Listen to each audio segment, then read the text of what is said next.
Esta es una de las ciudades más grandes del mundo. Aquí conviven musulmanes y cristianos. Nadie honra ya a sus antiguos dioses. Nadie cree en la reencarnación. El hombre que me recibe en su despacho es el egiptólogo más famoso del mundo.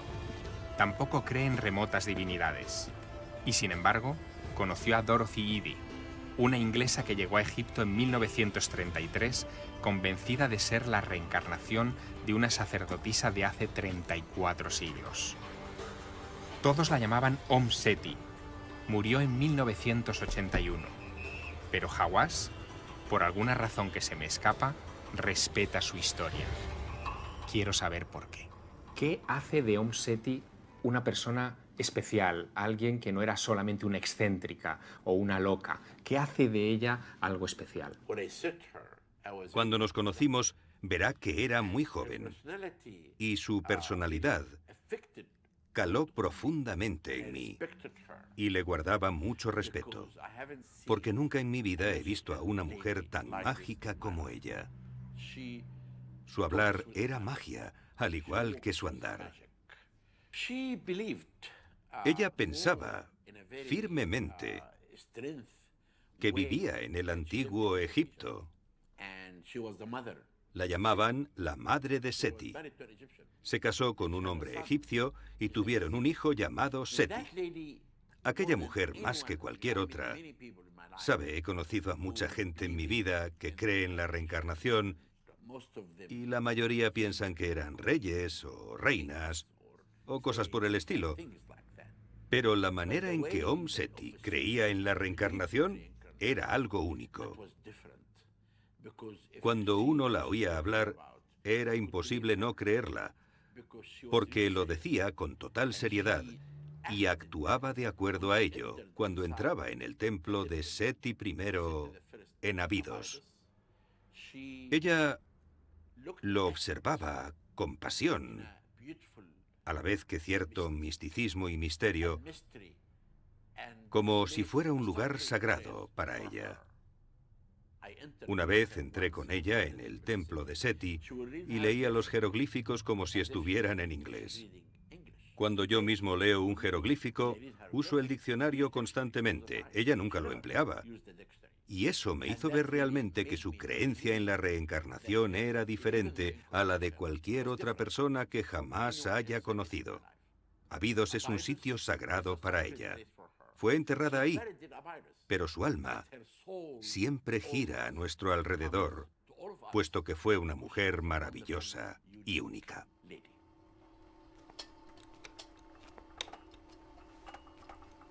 Seti solo se sinceró en su vida con una persona. Se llamó Hani al-Zaini. Fue un influyente empresario e ingeniero químico que un buen día decidió empezar a tomar nota de los extraños recuerdos de su amiga. Thank you. Well, this is ready. Sorry, Habibti. My boss told me we can't make the interview in English. Do you mind? I haven't spoken English for so long. Of course.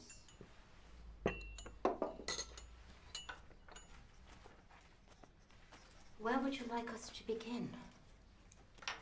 There are so many stories. I don't know, dear Habibti. Tell me about everything. About your childhood, about when you discovered Egypt. Sukar? Yes, please. About the temple, about your meeting with Pharaoh City. كلش يا حبيبتي كلش. Ready?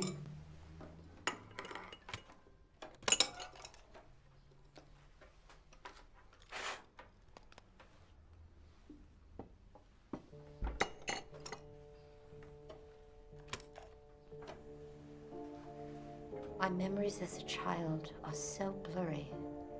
I can only glimpse them through the shadow.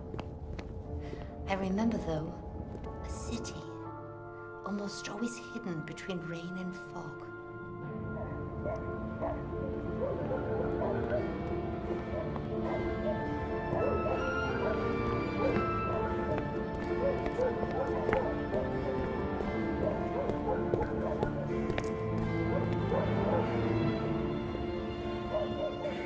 Todas las historias de reencarnados que conozco arrancan siempre en la niñez.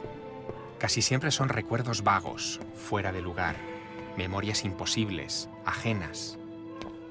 El caso de Om Seti, sin embargo, tiene un inicio muy concreto.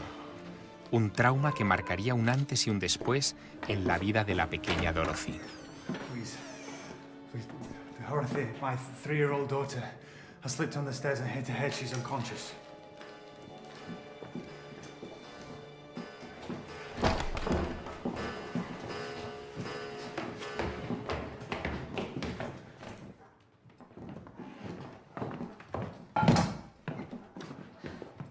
You told me your daughter was unconscious. How long has she been this way? About an hour and a half. It's too much time, isn't it?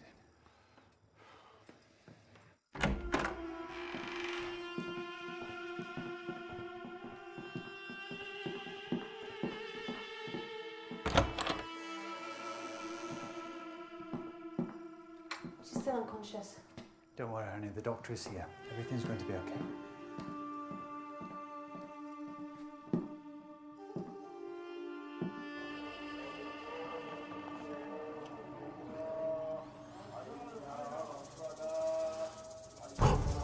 Son miles las personas que dicen tener recuerdos de otra vida en Egipto. Hablan de reyes y pirámides con una seguridad pasmosa. Pocas, en cambio, se detienen en Abidos. Y es extraño. Esta es la tierra más sagrada del Nilo. Aquí se enterraron sus primeros faraones. Abidos fue un cruce de caminos. Y en él me he citado con mi amigo Nacho Ares, un egiptólogo que conoce bien sus secretos. Nacho, Abidos era para el mundo antiguo lo que la Catedral de Santiago para los peregrinos medievales. Era el lugar al que iban los que tenían la verdadera fe para profesar su tributo a la divinidad.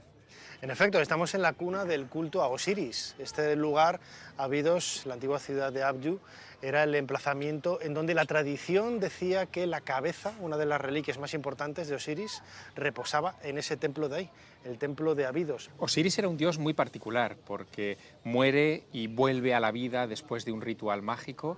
Generalmente se lo representaba enterrado como si fuera una semilla, una simiente de la que después volvía a la vida. En el fondo es una metáfora del ciclo de la naturaleza.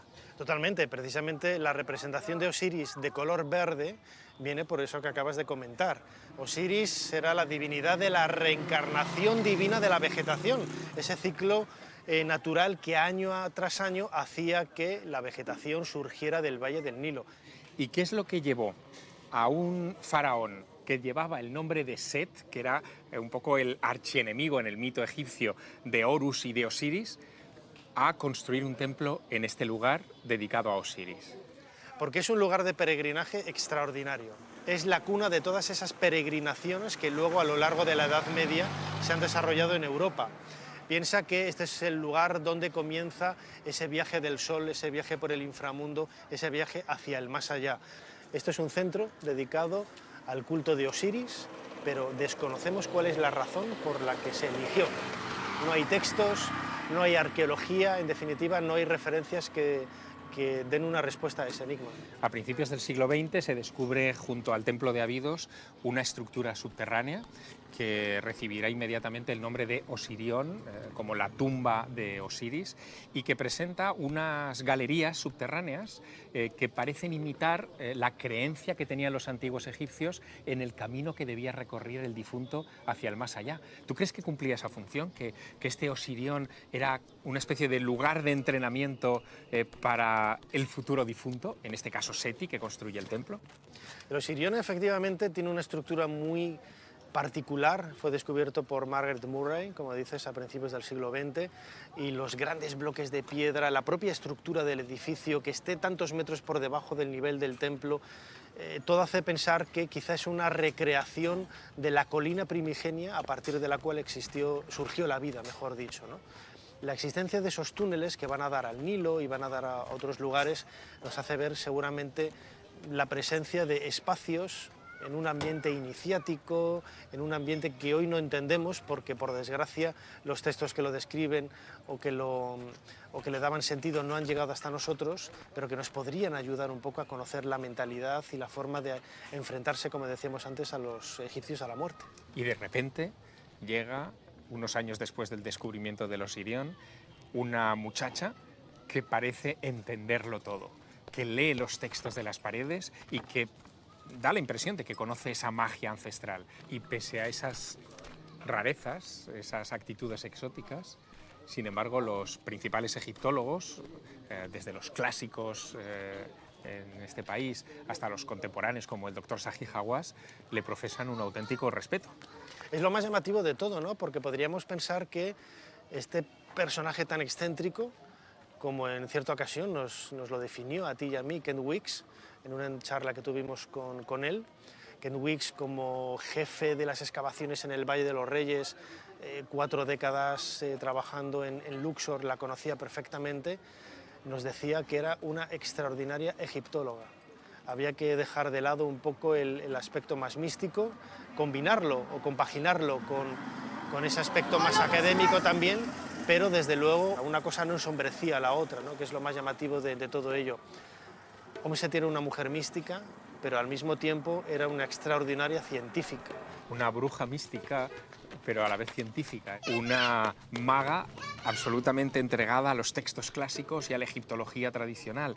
Es una combinación que casi me recuerda al Maat, a ese concepto de los antiguos egipcios donde todo tiene que estar equilibrado, ni demasiada luz, ni demasiadas sombras, ni demasiada ciencia, ni demasiado sentimiento, todo en su justo nivel. Nacho, ¿cuál consideras tú que es el verdadero legado, la enseñanza que nos ha entregado Om Seti? Que hay que estudiar Egipto, que hay que ver Egipto con otros ojos, no tanto los ojos de la ciencia, sino también los ojos del alma.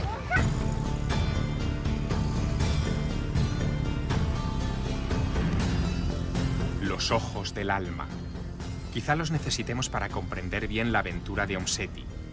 Sin ellos es difícil que se nos abra la puerta del cielo, la isla de los justos, que es como los antiguos habitantes de Abidos llamaban a este magnífico templo. En realidad esta es la historia de una niña que se obsesionó desde muy pequeña con este lugar. Una historia que comienza en el año 1907, cuando una niña inglesa, Dorothy Louise Eddy, sufre un terrible accidente precipitándose escaleras abajo en su casa de Londres. ¿Y en qué medida un accidente puede cambiarle la vida de esa manera tan profunda a una niña? Porque lo que sucedió justo después fue absolutamente insólito, extraño. This is Edie.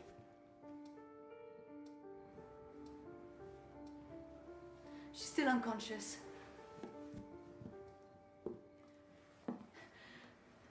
We heard a loud noise and found her at the end of the stairs. I always tell her to be careful, but it's very dangerous. The doctor is here. Everything's going to be okay.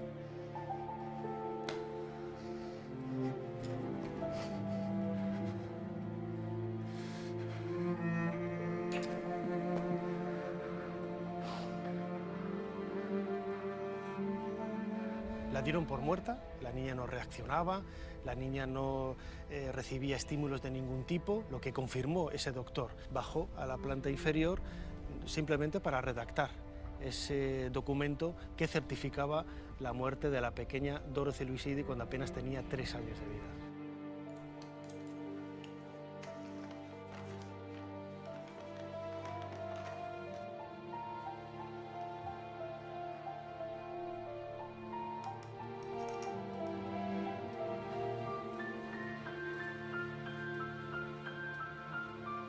I will always be there, singing this lullaby when the sky isn't blue. You have tears in your eyes. Wasn't a perfect day. Then you sing it with me.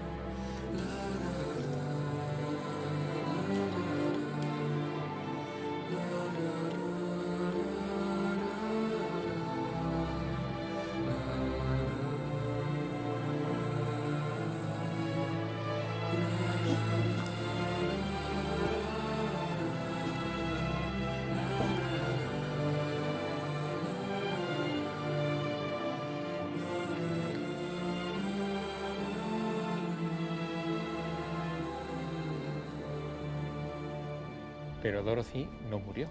No murió. Escucharon de pronto gritos y risas en el dormitorio de la cría, algo que el médico no podía explicar y que sobrecogió no solamente al doctor, al científico, sino también a los padres.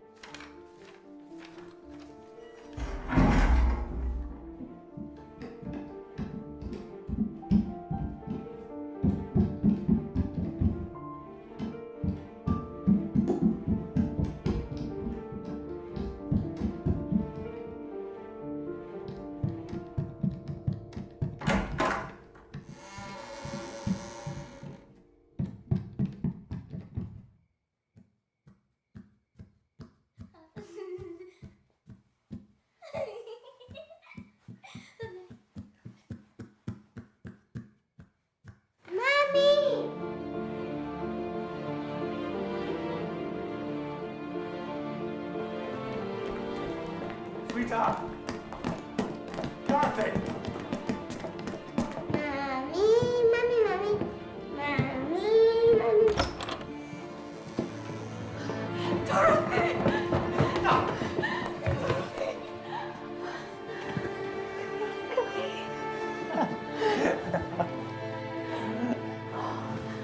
Y de repente esta niña empieza a contar cosas verdaderamente extrañas que llegan incluso a alarmar a sus padres. Sí, porque empieza a hablar de su casa, que quiere volver a su casa. Claro, los padres, imagínate, una cría tan pequeña, con ese tipo de reacciones, en primer lugar lo achacaban precisamente a ese accidente, algún tipo de afección que lo hubiera causado en la cabeza. Hasta que un día, viendo fotografías de un libro, descubre lo que estamos viendo ahora mismo, un bosque de pilares, un bosque de columnas, que ella identifica con ese lugar con el que había soñado, un lugar cubierto de arquitecturas extrañas, de figuras insólitas, con jardines, espacios que no estaban en su cotidianidad, en su vida diaria. Señaló ese lugar, abajo, en el pie de fotografía, aparecía el nombre de Seti I y el Templo de Abidos.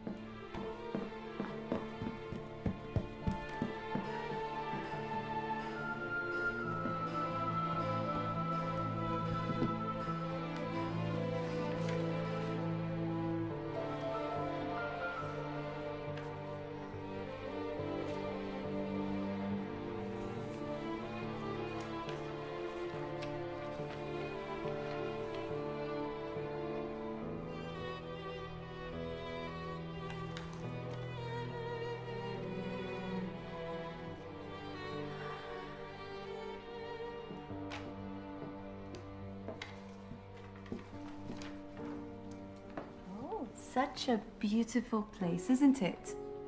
They have things I've seen before. Now you're an expert in ancient Egypt. But where are the trees?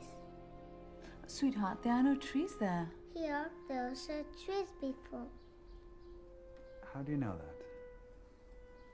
I know it. Alista.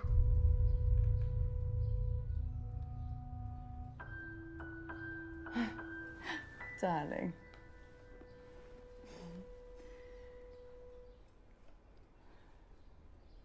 ¿Y cómo interpretaron eso sus padres? Poco después, claro, ella empezó a tener un apego muy grande a la cultura faraónica. Todo lo que fuera el antiguo Egipto en aquella época, a comienzos del siglo XX, tampoco había muchas publicaciones y no todas estaban ilustradas tal y como las conocemos ahora, ¿no? Sus padres lo que hicieron fue llevarla al Museo Británico de Londres y allí confirmaron lo que habían sospechado en un principio, que había un vínculo extraño entre la pequeña Dorothy y el antiguo Egipto. La cría, pues con apenas 4 o 5 años, lo que hacía era lanzarse a los pies de las figuras y decir, esta es mi gente, esta es mi casa, esta es mi familia, algo que insisto, sobrecogía a los padres y empezaron a preocuparse. ¿En qué momento Dorothy Louise Eddy se convierte en Om Seti? ¿Y qué significa ese nombre? Om Seti llega por primera vez a Egipto en 1933, con apenas 20 años, y no regresaría a Inglaterra más que en un par de ocasiones. Se casa y tiene un hijo, al que llama Seti. Su marido era egipcio, luego se separaron, pero el apelativo de Om Seti nace ahí. Om Seti significa la madre de Seti. Esta mujer no podía poner otro nombre a su hijo que no fuera el de su antiguo amor hace casi 3000 años. Porque ella decía que estuvo enamorada de Seti. Totalmente, un amor que trascendió el paso del tiempo y duró prácticamente 3 milenios hasta el siglo XX. ¿Y esta mujer que vivió entre estos muros dejó alguna huella de su trabajo en el interior del Templo de Abidos? Prácticamente la reconstrucción que hoy conocemos del Templo de Abidos viene de sus manos, del trabajo de prácticamente 3 décadas, intentando colocar, reconstruir las inscripciones, restaurar, rehabilitar.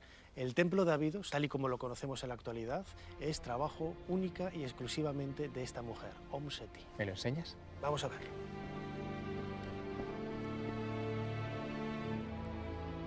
El templo es un lugar sobrecogedor. Fue levantado 13 siglos antes de nuestra era por el padre de Ramsés II, el gran faraón Seti. Su función más sagrada fue la de imponer Ma'at sobre Isefet, el orden sobre el caos.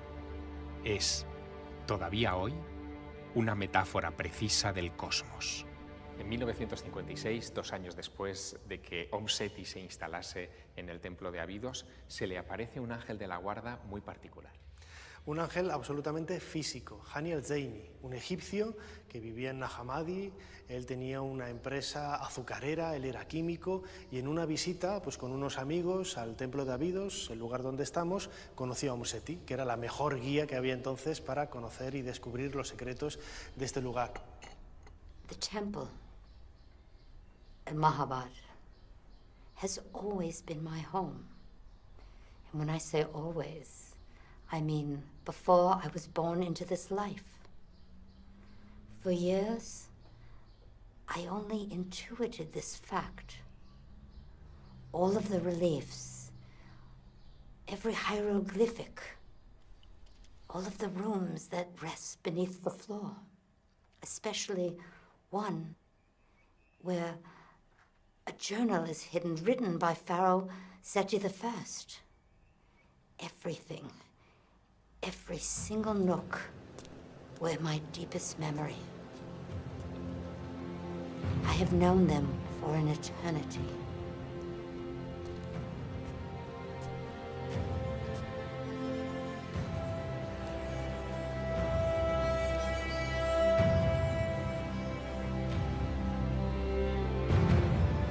اسمي أم ستي. أخوكم اسمحوا لي لدخول المعبد. سيدة، الآن ليس هناك إنارة داخل المعبد، يمكن أن تضيعي. ما تلاوش. أنا أفرح المعبد من جوه. هل كنت سابقا هنا؟ أبداً. يمكنك الدخول ولكن عليك بالحذر. ما طلعش بيتي.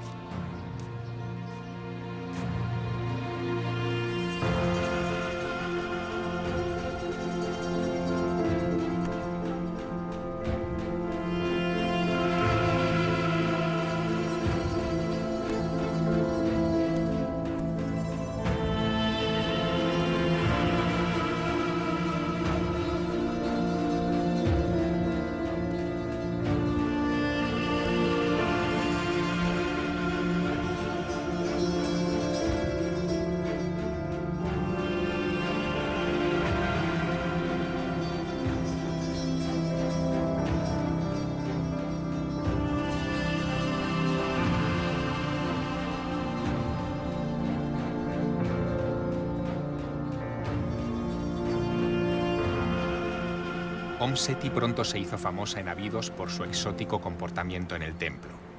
Se arrodillaba ante los relieves, le hablaba a los dioses.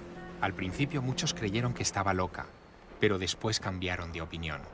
Este inspector de antigüedades fue uno de ellos. Said Salama, gracias por atender mi petición. Yo sé que usted conoció a Seti cuando era un niño, cuando usted era un niño. Sí, sí. 18, 19 años. ¿Qué recuerda usted de aquella mujer, de Seti? Sí, me recuerda a una persona, estaba embabada totalmente en la historia egipcia y la egiptología pura. Muchos de los que conocieron a Seti pensaron, la primera vez que la vieron, que estaba loca, que era una mujer que había perdido el juicio. ¿Usted también lo pensó cuando conoció Yo a la Seti? primera vez sí, igual como todo el mundo, pero cuando uno profundiza cómo vive, cómo estaba convencida por lo que hace, tiene que regresar. Cómo esa señora ha tomado todo ese tema con su entendimiento. Usted, Said, ha pasado temporadas largas en el templo de Abidos y sabe que la gente del poblado murmuraba muchas cosas sobre Seti. Decía que en el templo, cuando estaba ella, se veían luces extrañas, se oían cánticos.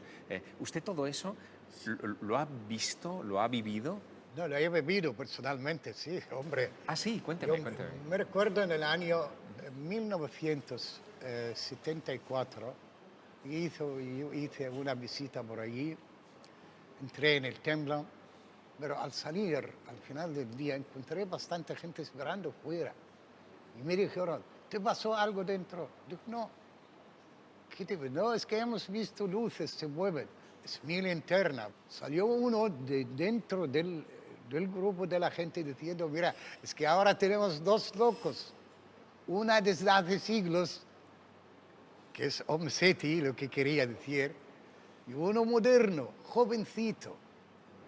Cuando escucha estos relatos sobre las luces, los jinas o los afrits o los espíritus, ¿usted qué piensa? ¿Piensa que hay algo ahí en esos lugares? No, para mí personalmente no, nada. No me da miedo ni nada, pero todo lo que pienso... No le da miedo, pero existe. Sí, pero que existe porque es la herencia de las costumbres y creencias con el tiempo.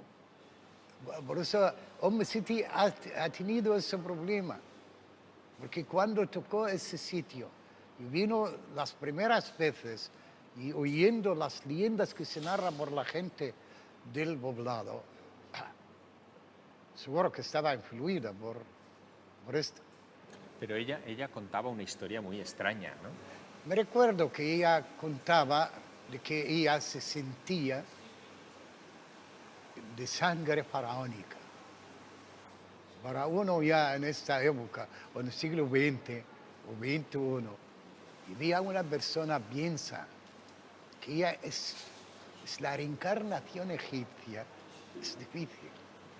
Pero los antiguos egipcios no hablaban de la reencarnación, nunca hablaron de ella, ¿no? Pero hay reencarnación, pero ¿reencarnación en qué? En el mismo cuerpo humano. que es la resurrección.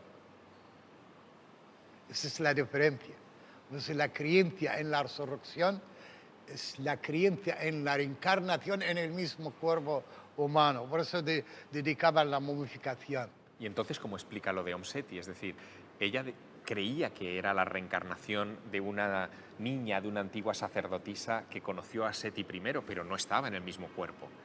¿Cómo explica usted eso? ¿Cómo Mira, lo ve? Mira, eso no puede llevarnos a la locura y decir que ella creía que es la reencarnación.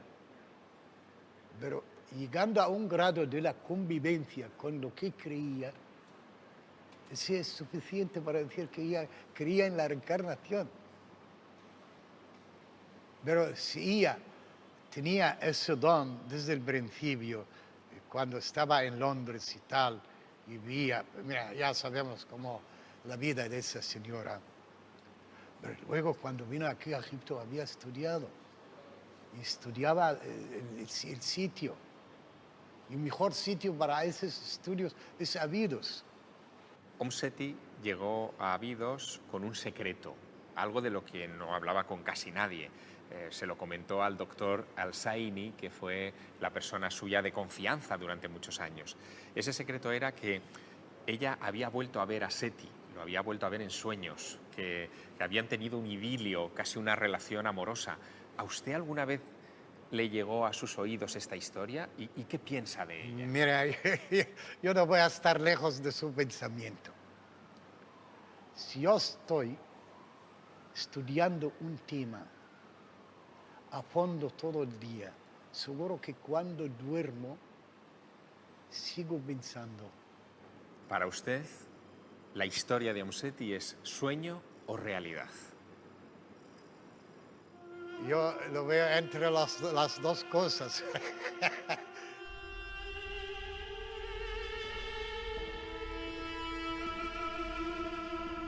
Decía Al-Zaini, y no era un diagnóstico, pero casi, que Om Seti tenía estados de ausencia mental. ¿Qué le pasaba a Om Seti entre estas columnas?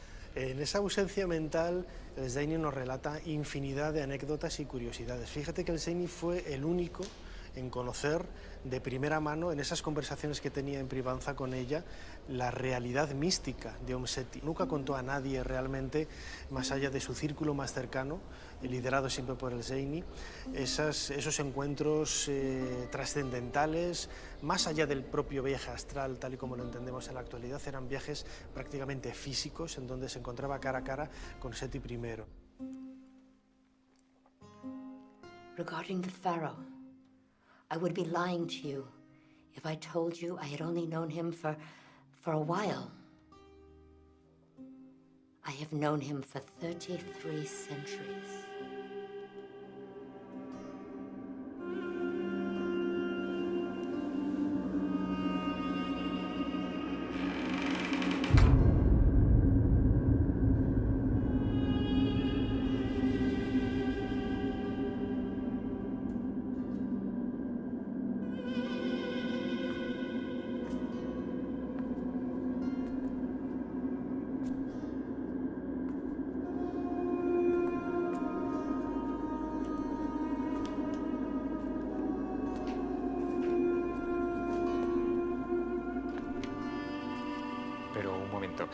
Me estás diciendo que Om Seti no solo tenía vislumbres de una especie de vida anterior que empezaron a manifestársele en su cabeza cuando era niña, sino que además en su vida adulta ella creía tener comunicación con Seti I. Totalmente. En un principio, cuando era adolescente, los días de luna llena, se le aparecía un hombre vestido de blanco, era Seti I. Ella lo reconoció a través de las imágenes que había visto de la momia del faraón descubierta en el año 1881 en el escondite de momias de Deir el-Bahari, y a medida en que ella estuvo aquí, sobre todo estando aquí en su casa, aquí en Abidos, llegó a tener incluso lo que hoy denominaremos encuentros carnales con el propio Seti. Esta antigua sacerdotisa, que Om Seti decía que era la reencarnación de ella, Bentreshit, una sacerdotisa del culto de Isis, amante de Seti I, pues es una historia de amor realmente de casi 3000 años de antigüedad, ¿no? Comienza en una época muy antigua y se sigue desarrollando en el siglo XX.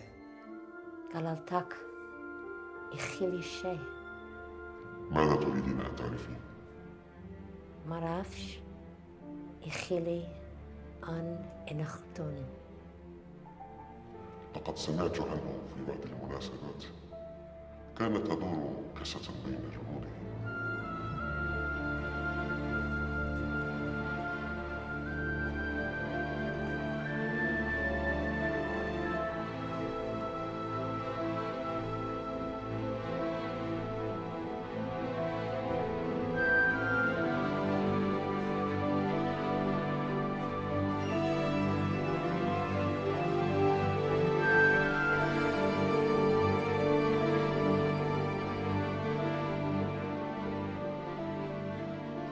Pero esto no lo contaba habitualmente ella. Supongo que formaría parte de su historia íntima. Y sin embargo se lo contó al Hosseini. Sí, fíjate, Seti cuenta con una virtud porque es una egiptóloga absolutamente reconocida, publicó artículos científicos, dirigió excavaciones, trabajó en la reconstrucción de este templo. Ese trabajo académico no tenía nada que ver con ese trabajo mucho más místico, mucho más heterodoxo, ¿no? Ella nunca interrelacionó esas dos facultades que ella tenía, ¿no? Como científica y como mística. Y el Hosseini fue capaz de conocer e integrar en muchas obras, recuperando conversaciones, recuperando cartas, fotografías, la vida más fascinante quizá que se ha vivido aquí en este lugar, en Abidos. Nacho Ares me muestra algunos de los rincones del templo por los que paseaba Seti. Bellos retratos del faraón que amaba, las escenas de tauromaquia más antiguas del mundo, los bosques de columnas.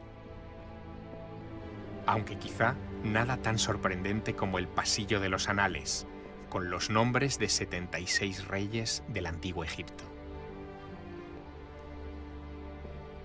Javier, casi puedo sentir la risa de Seti al pasar delante de estos relieves. ¿Y eso por qué lo dices? Pues fíjate, Javier, estamos delante de la lista real de Abidos, en donde vemos la lista de los nombres de todos los reyes de la historia de Egipto, desde Mena, el primero, hacia el 3000 antes de nuestra era, y Seti I, el creador del templo. Y en el punto donde nos encontramos, entre Amenofis III y el faraón Horemheb, faltan 4 o 5 reyes, y entre ellos está Akenatón, el faraón hereje. Del faraón monoteísta, del que decían que cambió el culto a todos los dioses en torno a Amón y lo cambió por el culto al disco solar. Era una de las grandes dudas que tenía Seti y que le preguntó a Seti I en esas conversaciones privadas que tenían. ¿Qué había sucedido con Akenatón? Y Seti I siempre parecía rechazar hablar del tema, ¿no? No le gustaba nada hablar del faraón hereje. Y esa es quizá la razón por la que aquí no aparece su nombre. No verlo aquí, ahora lo entiendo, le haría sonreír. Para una adoradora del culto de Amón, del clásico culto del antiguo Egipto, la creencia en Atón, en el monoteísmo, debía de ser una cosa espeluznante. Una absoluta herejía. Pero yo no solo quería hablar de los enemigos de Seti. Allí había otros misterios. Ahí, si nos fijamos, se puede ver algo parecido a un helicóptero, a un submarino, a un tanque. ¿Esto qué explicación tiene, Nacho? Realmente Seti jamás habló de esta historia, de estos jeroglíficos tan extraños. Yo los conozco desde hace décadas por arqueólogos de la Casa de Chicago, pero es un unicum en el mundo de la escritura jeroglífica egipcia. No hay paralelos. La solución la tenemos que encontrar en que realmente es una superposición de titulaturas. El templo fue construido por Seti I y reutilizado tiempo después por Ramsés II. Lo que hizo Ramsés fue borrar el nombre de su padre, echar una pasta y sobre ella grabar su propia titulatura. No deja de tener su gracia que en un fragmento tan pequeño del templo se hayan producido todas esas casualidades. Pero la explicación que te he dado tiene su lógica. Javier, te voy a dibujar estas dos titulaturas, la de Seti I, que es la primera que se grabó sobre el dintel, en donde podemos leer el que renace poderoso, el que somete a los 9 arcos.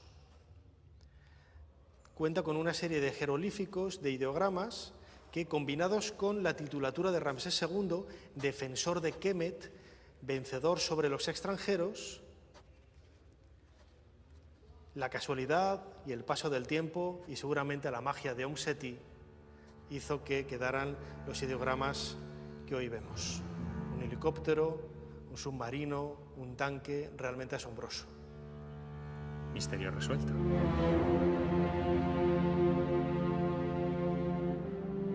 ¿Qué lugar es este? Estamos en la capilla de la resurrección de Osiris, en Abidos. La resurrección es un concepto especialmente importante para este caso de Seti, porque ella habla de su reencarnación en la época de aquel faraón. Y sin embargo, los antiguos egipcios siempre hablaban de resurrección y nunca de reencarnación. En efecto, lo vemos muy bien en esta imagen donde aparece Osiris. Osiris muere y recupera la vida gracias a la magia de su esposa y hermana Isis. Todo ello encaja en ese concepto de las momias. La momificación lo que buscaba era encontrar un soporte físico en donde volver a ubicar el alma de la misma persona, no buscando otro cuerpo diferente. De ahí la resurrección, no el concepto de reencarnación. Entonces, ¿cómo entendemos el caso de Seti, tan pulcra en todo lo que se refiere al antiguo Egipto y que sin embargo falla en este punto en particular? Pues probablemente esta sea la única contradicción que tiene el relato de la historia mística de Seti. Y con todo, esta aparente incoherencia en su relato no empaña el raro conocimiento que Seti tenía de su templo. Cuando acudía a este lugar, era capaz de reproducir los antiguos ritos, se emocionaba, lloraba delante de las figuras, hablaba con ellas. Todo eso forma parte de esa mística de este personaje. Desde luego, desde la primera vez que puso el pie en el templo de Abidos y quedó sobrecogida por la fastuosidad de las ruinas, ella entendía que realmente había vuelto a su casa y la conocía como tal. Luego se supo por excavaciones que donde ella decía que había un jardín, en efecto había un jardín, donde ella decía que había una columna con un texto, realmente ahí estaba, ¿no? Parecía que tenía un conocimiento previo a esas visitas que nadie puede explicar. Y ella, en el momento de entrar en el templo, lo primero que hacía era descalzarse, porque estaba en un lugar sagrado. De ahí que en ocasiones defendiera incluso el templo para que nadie entrara que no mereciera el acceso con una escopeta. ¿Con una escopeta? Iba armada en ocasiones para vigilar que no hubiera ladrones, que se llevaran los relieves y sobre todo pues que nadie entrara de una forma impía, ¿no? Que era un poco lo que ella buscaba. Ella caminaba descalza por las losas, los bloques de piedra del suelo de este templo y repetía los mismos rituales que ella veía sobre las paredes, esos ritos a Osiris, esos ritos a Isis. Bueno, pues todos esos aspectos son los que han marcado la vida de Seti como una mujer extraordinaria que ha sido capaz de crear un puente entre el pasado y el presente como nadie lo ha hecho hasta ahora. Me quedo entonces con la idea de que mientras la egiptología lleva años estudiando este lugar desde la perspectiva más racional, Seti nos dio la lección de estudiarlo desde la perspectiva del alma, sintiéndolo. Y si no lo haces así, jamás entenderás el antiguo Egipto. Todavía me queda una última parada en esta aventura. Quiero conocer a los discípulos que Seti dejó a su paso por Abidos. Amir Karim es quizá el último de ellos y la recuerda muy bien. Hola, amigo. Amir, how are you? Bien. ¿Qué tal estás? Bienvenido. Estoy muy contento de poder hablar contigo al fin sobre Seti. Sí, este libro versa sobre Seti. ¿Cuándo conociste tú a Seti, Amir? La conocí cuando tenía 10 años. Vi a Seti aquí, en la ciudad de Abidos. Dejó su país, Gran Bretaña, para venir a Abidos por el amor que tenía a esta ciudad. Al principio la gente comentaba que la inglesa estaba loca. No obstante, con el paso del tiempo y por el amor que mostraba por la ciudad de Abidos y el templo de Seti I, descubrimos muchas cualidades que caracterizaban a esa mujer, cualidades peculiares. Incluso usaba el conocimiento que tenía sobre las antigüedades y la lengua jeroglífica para curar enfermos. Y esa gente siempre acudía a esta mujer inglesa para que les ofreciera tratamiento. Lo hacía usando diferentes métodos muy peculiares.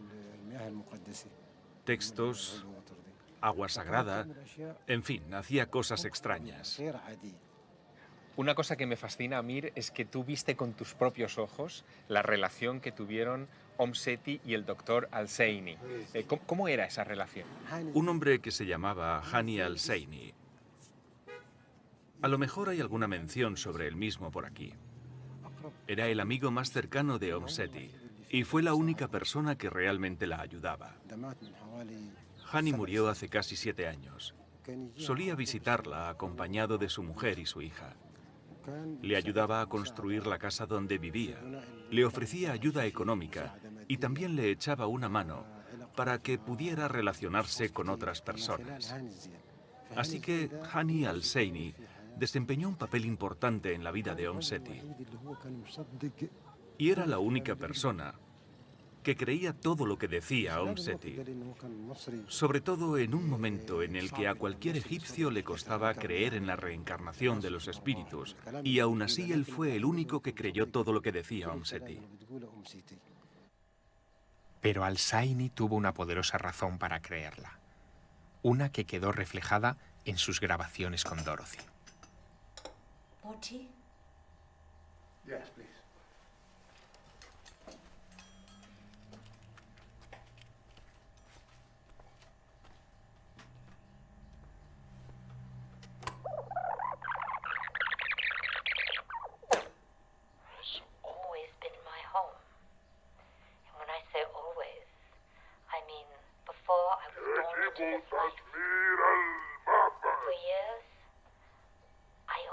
En aquellas cintas se grabaron voces que parecían de otro mundo y que solo Seti supo interpretar.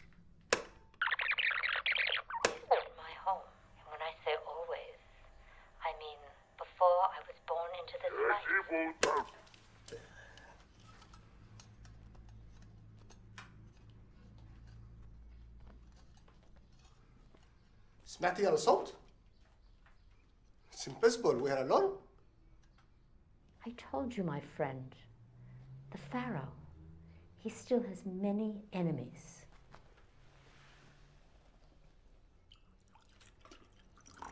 Visto con perspectiva, ¿cómo ves tú esa afirmación de Seti de que ella era la reencarnación de una antigua sacerdotisa? ¿Crees que ella era la reencarnación de alguien que vivió en Abidos hace tanto tiempo? Al principio no me lo creía, pero ahora creo absolutamente lo que afirmó Seti.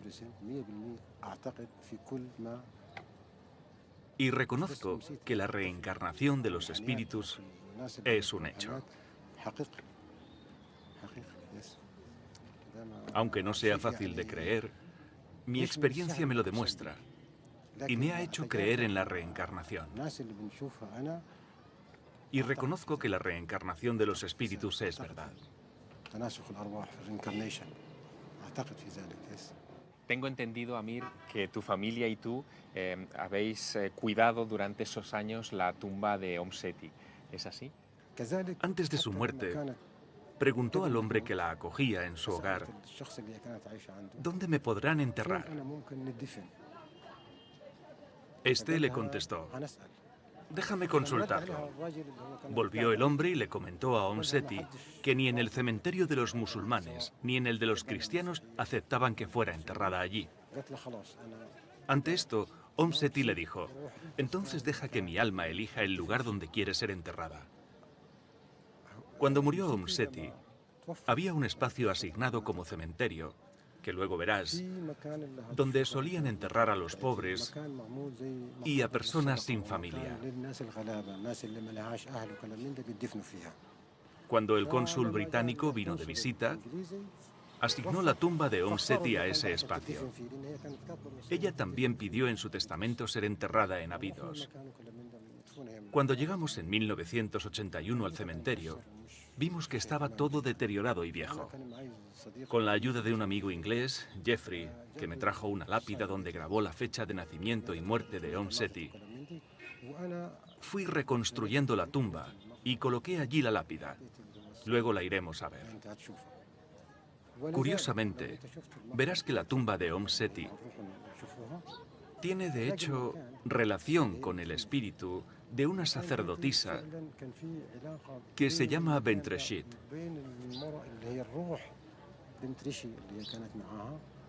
Ese lugar es de muchísima importancia, ya que la sacerdotisa Bent Reshid lo solía visitar. y fue el mismo sitio donde fue enterrada. Amir, me gustaría ir a la tumba de Seti. ¿Sería posible que me llevaras? Sí, por supuesto, podemos ir a verla. Gracias. Gracias, Shukran.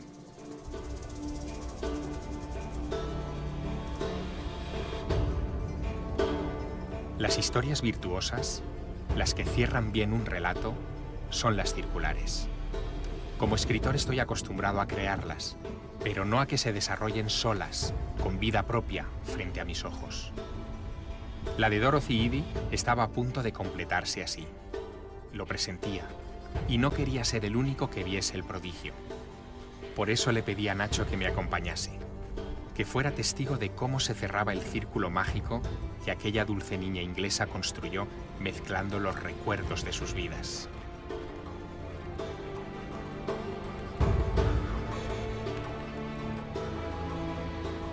¡Qué desolación! ¡Qué tumba más solitaria! Seti tiene que estar aquí muy sola. Porque realmente nadie la quiso. No fue admitida en ningún cementerio, ni musulmán ni cristiano, porque fue considerada una hereje por seguir la religión de los antiguos faraones. Se hizo una tumba en otro lugar, en un jardín, imitando las tumbas de los antiguos faraones, pero no le dejaron ser enterrada ahí. Sí, por las leyes de seguridad sanitaria de la época, ella se construyó una tumba en el jardín de su casa con una puerta falsa, con una estela, con una mesa de ofrendas, tal y como hubiera hecho ella hace 3000 y pico años. Y me queda una última pregunta, Nacho, aquí a los pies de Seti. ¿Tú crees en la reencarnación? ¿Y tú? Estamos hechos de átomos de 13.700 millones de años de antigüedad. Cualquier cosa es posible.